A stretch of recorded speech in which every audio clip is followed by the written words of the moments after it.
If you want a wide, voluptuous back, one of the most important muscles to grow are your lats, and in particular, your lower lats.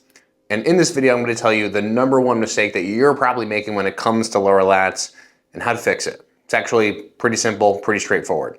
So what's the mistake? The mistake is arching on everything that you do.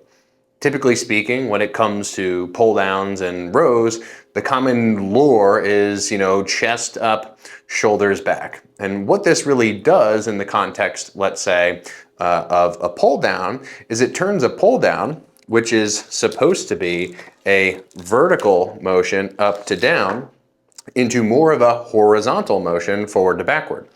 And so what that does, in essence, is it takes away tension from the lower lats, as represented in yellow here, and it basically shifts it onto things like the upper lats and more of the upper back.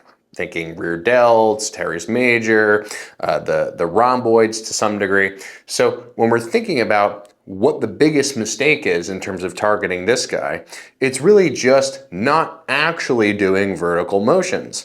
And so when we're trying to target the lower lats, the thing that we need to keep in mind, we really need to keep two things in mind. #1 is just the anatomy and how this muscle stretches and shortens. If we want to stretch it maximally, we need to elevate our shoulder up like this, like shrugging up to the ceiling with our arms being pulled by something. And then in order to reverse out of that, what we would want to do is just pull down in a comfortable direction.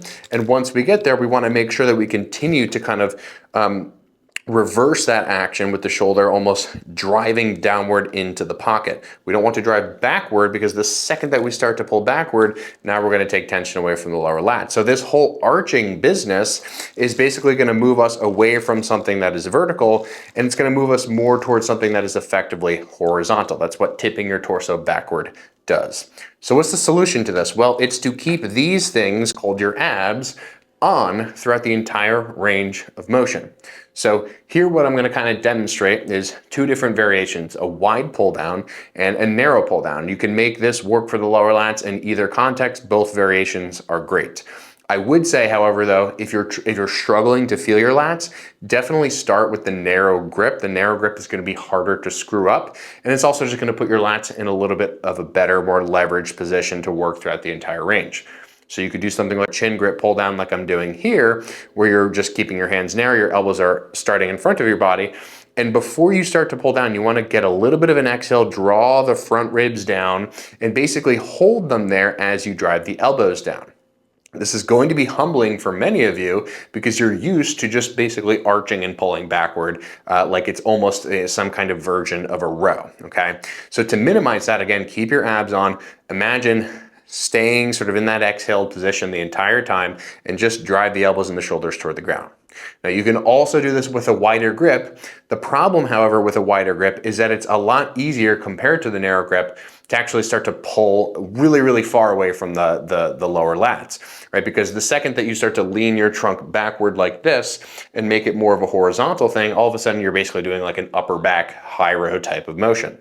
So if you are going to use the wider grip, you just have to be especially careful with this. Make sure you really have this technique down. You're exhaling, you're drawing your ribs down, you're feeling your abs, and you're maintaining that position as you pull. You are not to raise your chest upward as you go through this exercise.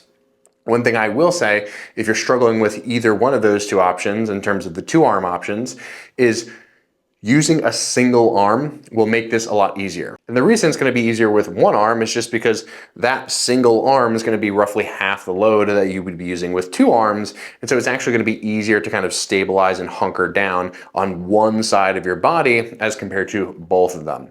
So if you're really struggling with this, I would advise starting with the single arm variation. If not, if you feel okay, then just try to apply this in the context of the pull downs that you're already doing. But in any case, the summary is this. When you arch your back, you're basically turning a pull down into something that's more like a row, which will directly take tension away from the lower lats. To target the lower lats, keep the ribs down, keep them exhaled, make it so that when you reach upward, you're basically reaching upward and slightly forward in front of your body, so that you can just pull really, really smoothly down into your hip. Make sure that the whole time you're driving through your armpit, your elbow, and you're trying to basically just reverse action the load directly toward your hip and not past your hip and behind your body. If you enjoyed this video, you're gonna love my upcoming biomechanics manual. It's all about understanding the biomechanics of lifting. It's the most simple, most straightforward, easily digestible guide on biomechanics that has ever been created, and I can pretty much guarantee that. So check the link in the description below if you're interested in that. It's currently 50% off for about another week because it's on pre-order. But if not, thanks for watching. I'll see you all in the next one.